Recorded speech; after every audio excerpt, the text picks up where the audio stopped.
I totally disavow the Ku Klux Klan. I totally disavow David Duke. I've been doing it now for 2 weeks. You're probably about the 18th person that's asked me the question. It was very clear. That question was also talked about in the form of groups. I want to know, which groups are you talking about? You have to tell me which groups. Ultimately, he got to the Ku Klux Klan, which obviously I'm going to disavow. And by the way, if you look on my Twitter account, almost immediately after the program, they were disavowed again. You know, it's amazing. When I do something on Twitter, everybody picks it up, goes all over the place. But when I did this one, nobody ever picks it up. Take a look at my Twitter account. Thank you, sir. Okay, thank you. Thanks. Senator Rubin. Are you willing tonight to condemn white supremacists and militia groups and to say that they need to stand down and not add to the violence in a number of these cities, as we saw in Kenosha and as we've seen in Portland? Sure, Are you I'm willing prepared to do specifically? that.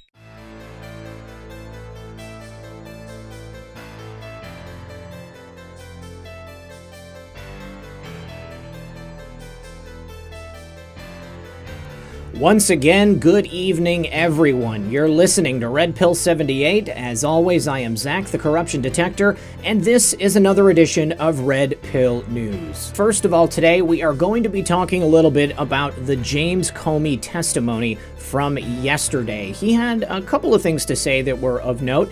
But most of note, I think, is the lines of questioning that the senators on the committee brought him down. I think it's going to come back to haunt him later on.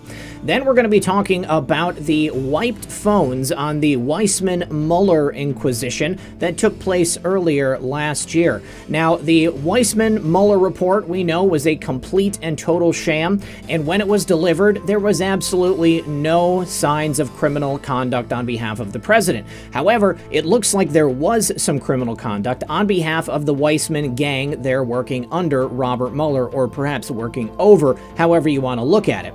There is some good news, and we're going to take a look at what that might be. Now, also, it looks like memory sticks used to program Philadelphia's voting machines were stolen from an elections warehouse, and that could be big bad news for election fairness in Philadelphia.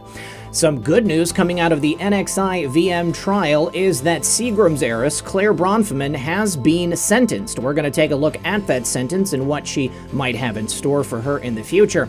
And finally, a London court has heard disturbing details of a Clowns in America plot to poison Julian Assange and to steal DNA from family members. Absolutely bizarre.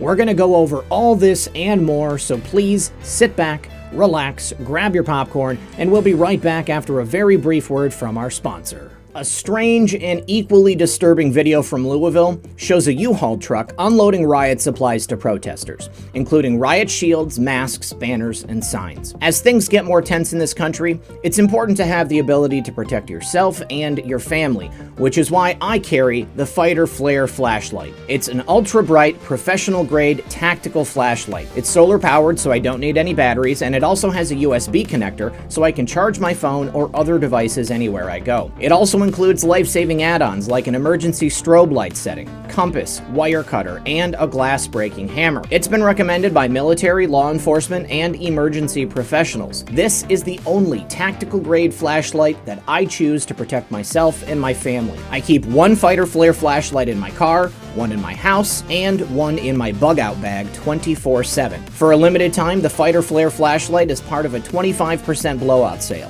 And if you want your own Fighter Flare for 25% off, please visit fighterflare.com, or you can go to the link in the pinned comment or description below. And remember, when you support my sponsors, you support this channel. All right, guys, thanks for sticking around. First of all, today, I just wanted to give a special shout out to everybody who showed up for our MAGA meetup on the 29th. We had almost 400 patriots there. Team Trump was there. They made it an official Trump victory event. It was a lot of fun. It was great to do this podcast for the first time live and to meet everybody. We had some incredible people there. They made t-shirts. We had somebody there with food. It was just a lot of fun. So I wanted to let you guys know that we're going to be doing this again on October October 15th for the second debate. Now, I have this tweet that I put out announcing it, and I need your help to help us get this on the radar of Don, Eric, Kimberly Guilfoyle, and the president himself. So if you have a Twitter account and you could go to Twitter and retweet this and tag these people, that would be what we need your help with, because we need to get their attention on this and see if maybe we can get the president to tweet it out too. Obviously, we love President Trump. We love everything he's done, and we appreciate his sacrifice. Now, the event does cost money. We put about $4,000 of our own money into it. It was JR's, to be perfectly honest. He paid for everything, and I want to let him know how much I appreciate it. But I donated my time. Everybody else that was there donated their time as well. But there are some things that we have to pay for. So we did do a second GoFundMe. If you can support it and you can help us cover the costs, please do. If not, I just want you to know that we just want you there. This is a 100% free event. So if you can come, then I want you to make the plans to go ahead and do that on October 15th. I believe it is a Thursday. So if you also have a Twitter account, please go tweet this out and tag Don Jr., tag Eric, tag Kimberly, tag Dan Scavino, tag the president. Make sure that they see this in their timeline. If we have, a couple thousand people from my Twitter feed all doing this today, then perhaps we might be able to get it on his radar, and he might be willing to share it. We also had the local news there. They were very fair. They did some great coverage on it, and I just wanted to say thank you to them as well. All right, guys, moving on. Okay, guys, first topic of conversation today, we're going to be taking a closer look at the testimony of James Comey, which he gave yesterday in the Senate. James Comey, the basketball player turned Boy Scout turned Clinton Obama acolyte, a man more interested in selling books than doing the right thing. A man who remembered word for word verbal conversations he'd had with President Trump, but conveniently forgets anything that may be incriminating to himself or the bureau he ran during 2 administrations.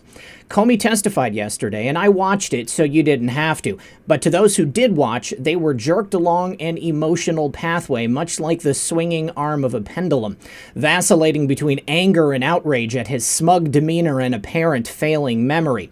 Grilled by the Republicans of the Senate committee and coddled by the Democrats, Comey said he took full responsibility, but only insofar as he got caught. Comey stopped short of admitting any wrongdoing, only admitting that the process itself allowed for significant errors and omissions, repeatedly pointing to the OIG report on FISA abuse. Senator Ted Cruz asked, "This investigation of the president was corrupt. The FBI and the Department of Justice were politicized and weaponized, and in my opinion, there are only 2 possibilities, that you were deliberately corrupt or woefully incompetent. And I don't believe you were incompetent." Anyone looking at the actions taken by the FBI, both under Comey and even after, can agree with Senator Cruz's words. Although incompetence may be the angle the guilty are hoping to shoot for, they are most certainly deliberately corrupt. When asked about the falsified evidence against Carter Page by Kevin Clinesmith, Comey refused to admit the investigation had been anything but above board, claiming he only knew when the crime was made public. Comey would have us believe that while director of the FBI, and in spite of daily interagency communication with other intelligence community agencies, Clinesmith was able to falsify an email and slip it in without nary a word. No one caught on. Therefore, Clinesmith is the only one in this case who's catching a case. Now, Senators Hawley and Lee had probably the most direct challenges for Comey, who was still pushing the Russia collusion hoax, but Comey sat there with his typical smug, indignant face, disagreeing over and over with the characterizations of the situation by the senators. One moment that shined was when Senator Graham confronted him with his recently declassified letter from DNI Ratcliffe regarding HRC's plan to create the Russia collusion sham and pin it on Trump in an effort to draw attention away from her unsecured private email server in her bathroom. But Comey denied any memory, predictably. What might be the saving grace was when he was confronted by Grassley with his prior testimony, where he denied either being an anonymous source or authorizing anyone else to be a source. The problem is, after Comey's initial testimony, Andrew McCabe testified that McCabe was in fact authorized to leak by Director Dr. Comey, and that he was a source for several Wall Street Journal articles on a number of occasions. Senator Cruz drove it home when he said, "What Mr. McCabe is saying and what you testified to this committee cannot both be true. One or the other is false. Who is telling the truth?" Comey merely stated that he stood by his prior testimony.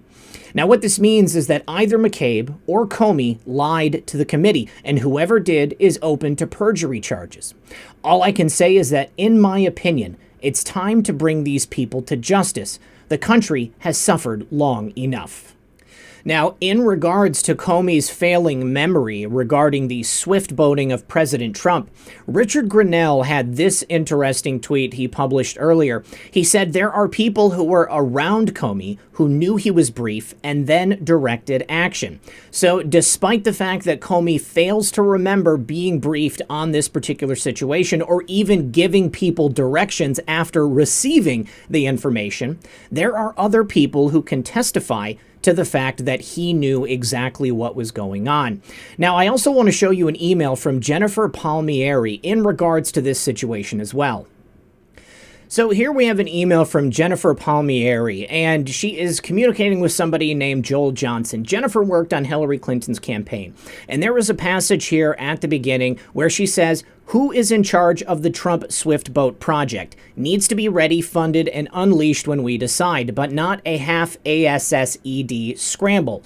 Now, what this means is that since this is a project conceptualized by Hillary Clinton and implemented by people on her campaign and then people within the United States government, it was most likely widely known. So the fact that we're getting this information from the ODNI, the fact that we have Rick Grenell also talking about the fact that people around Comey saw him be briefed and then direct action based upon Hillary Clinton's directions to him, it means that there are undoubtedly other people who are going to be coming out and talking about this. And that means that Comey will then directly have perjured himself yet again. Since it's now Red October, I believe this is something we need to keep a close eye on. I think this entire situation is going to blow wide open before the election.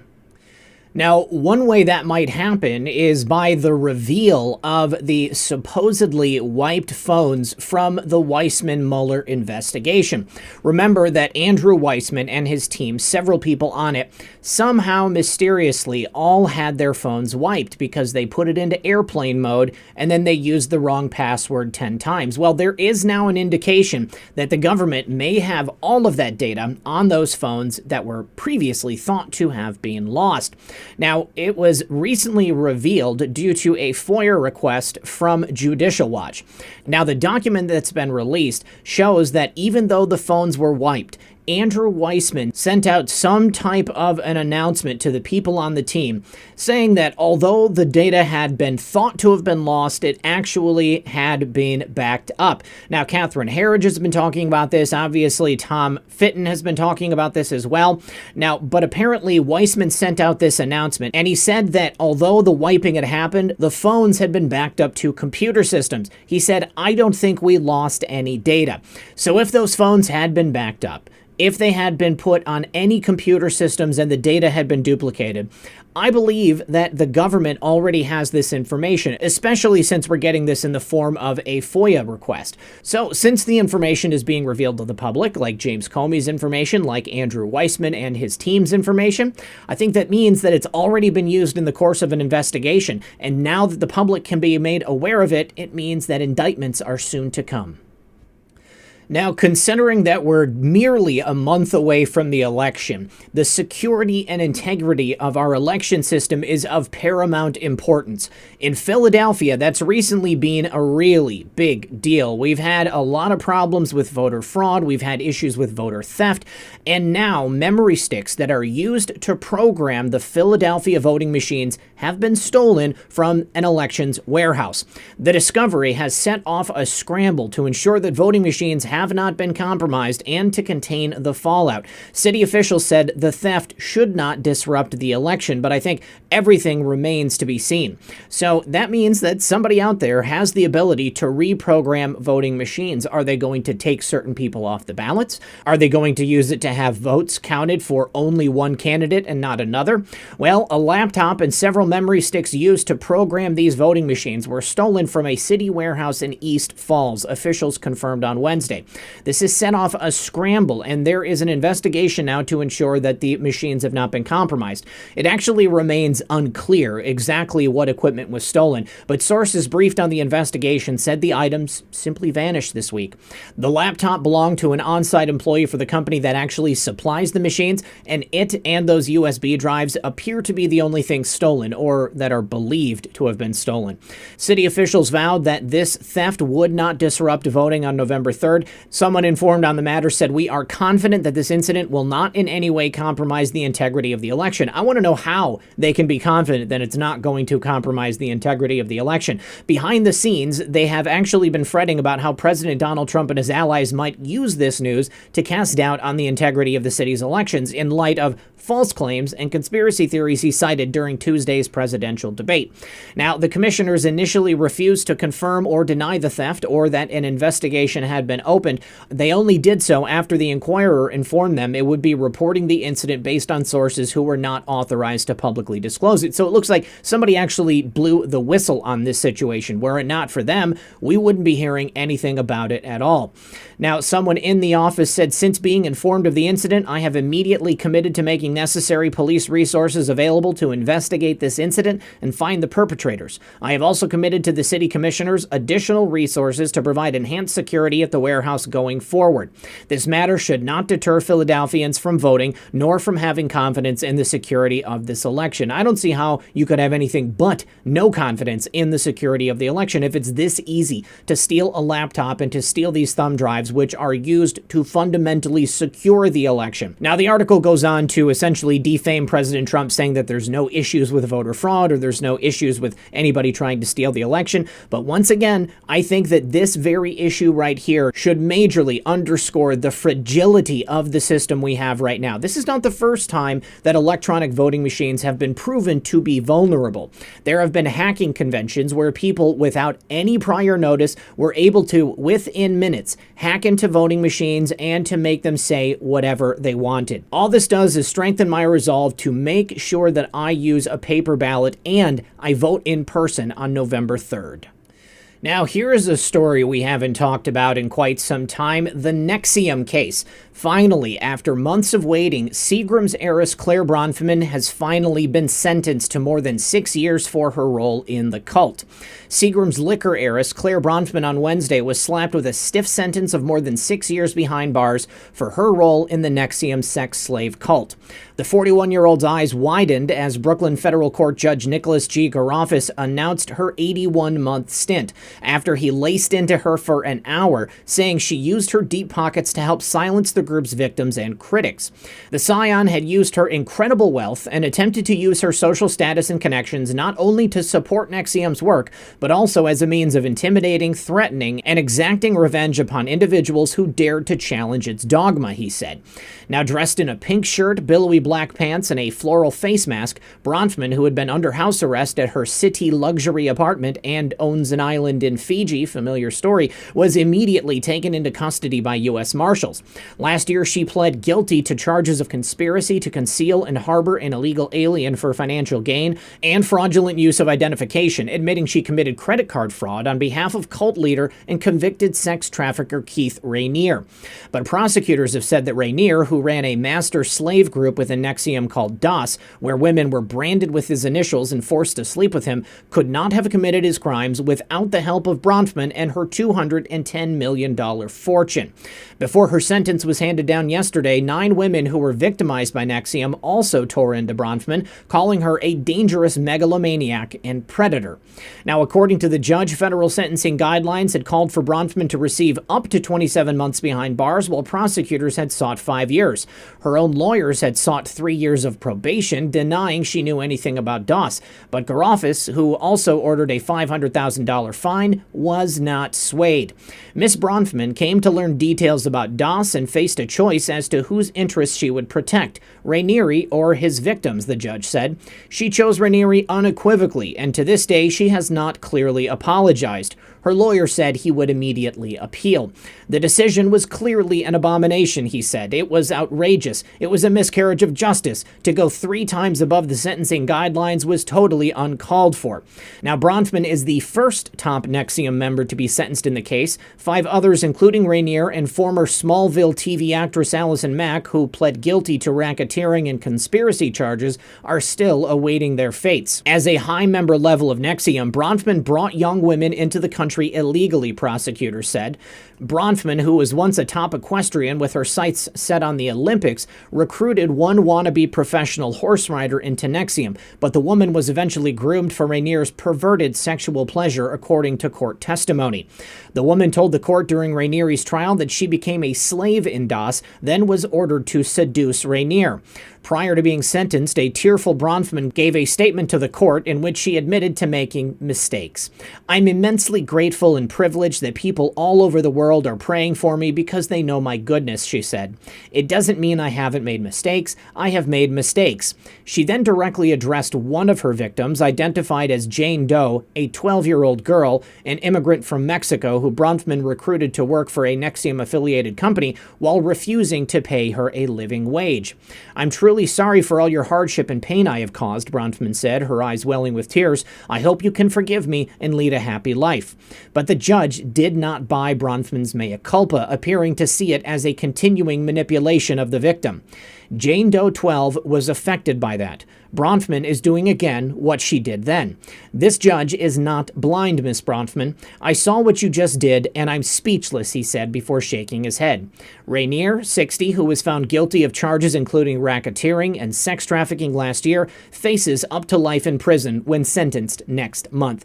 You can bet that once Keith Raniere is sentenced, we're going to go over that story in detail as well. Now, clearly, Bronfman thought that because of her wealth and her status and her position in society, she'd be able to buy her way out of the trouble that she had so clearly put herself in. But she abused and victimized many women during her time with the NXIVM cult. Don't forget that they had deep pockets and ties to Hillary Clinton and her campaign, as well as Senator Gillibrand. I wonder if she's ever going to come into this conversation. Well, as we've got several more people who have to be sentenced, there is the possibility that some of them may be turning state's witness and some of them may be testifying in other cases. That hasn't happened yet, but I'm not going to give up. I think there is a chance that some of them might be willing to speak out. And there is always the possibility that Keith Raniere himself may have certain things to say in order to save himself from a life sentence. All right, guys, and finally, an update on the ongoing trial of Julian Assange taking place right now in the UK. In a bizarre twist, a London court has heard details of a Clowns in America plot to poison Julian and to steal DNA from his family members. Now, this is the second week of his extradition hearing at the Old Bailey in London, and this explosive testimony just came out, talking about how the clowns had actively plotted to assassinate him either by poisoning or via a kidnapping plot. Now, the testimony is part of the defense team's attempt to frame the U.S. extradition case as entirely political in nature and not based on breaking U.S. law, but also toward convincing the judge that the WikiLeaks founder would certainly face extreme and excessive punishment, which would be a cause for Britain to block the extradition. Now, the mainstream media has by and large ignored much of the bombshell testimony from the hearing since last week, and this latest cloak and dagger type information detailing just how far U.S. intelligence was willing to go is impossible to ignore. Now, The Guardian is actually finally reporting on it. Plans to poison or kidnap Julian Assange from the Ecuadorian embassy were discussed between sources in U.S. intelligence and a private security firm that spied extensively on the founder of WikiLeaks, the court's been told. Now, details of that alleged spying operation against Assange and anyone who visited him at the embassy were laid out yesterday in the extradition case in evidence by a former employee of a Spanish security company called UC Global. Outrageously, the U.S. used the Spanish front company to plant intrusive and sophisticated secret surveillance devices in the Ecuadorian embassy in London, where Assange had been living under asylum for 7 years. While officially the firm was in charge of protecting the Ecuadorian embassy, it was simultaneously acting on behalf of U.S. authorities, which was engaged in eavesdropping on Assange and his visitors who entered the diplomatic building to meet privately with him. Plotting by U.S. intelligence even involved scenarios wherein a kidnapping or killing could be used to make it look like an accident. Even more shocking and outrageous, biometric information was taken or sought, even centered on family members and close acquaintances of Assange as they visited at the embassy. This even involved plans to lift a DNA sample from his baby's dirty diaper, as The Guardian details in Wednesday's testimony.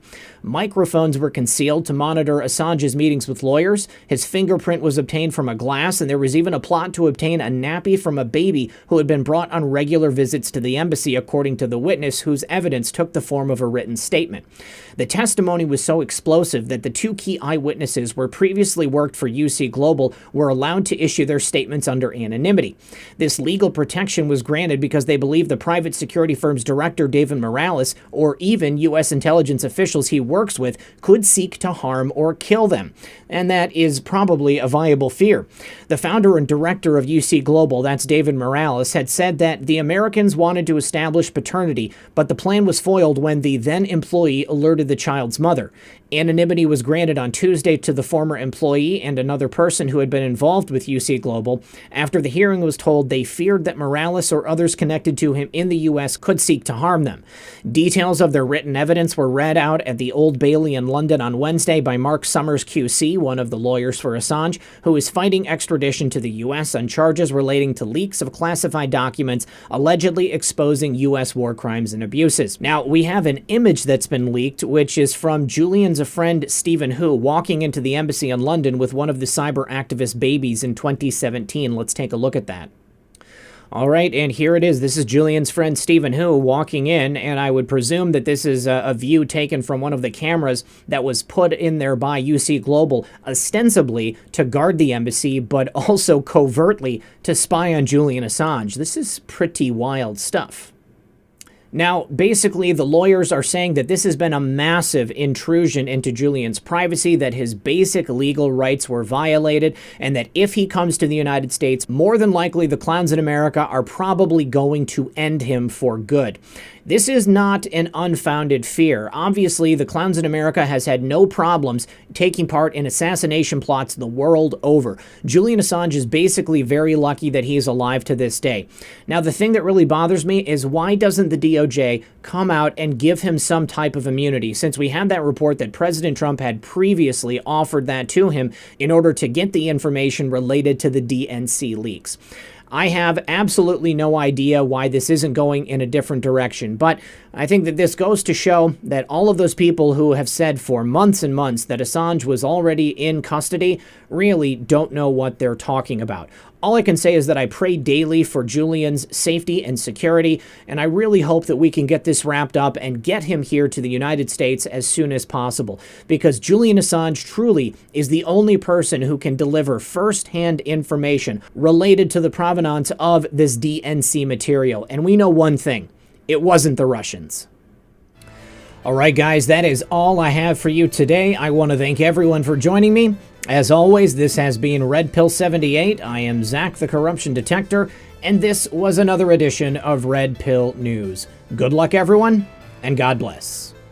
Hey guys, just one more thing. I just want to say thank you so much for watching today. If you have not yet subscribed, please consider doing so. Make sure you hit that notification bell, and always consider liking and sharing this show on your favorite social media platform. If you guys want to support the channel more directly, there are ways to do that in the description below. I appreciate everything you guys have done. I wouldn't be able to do this without you, and I hope that everyone has a wonderful day.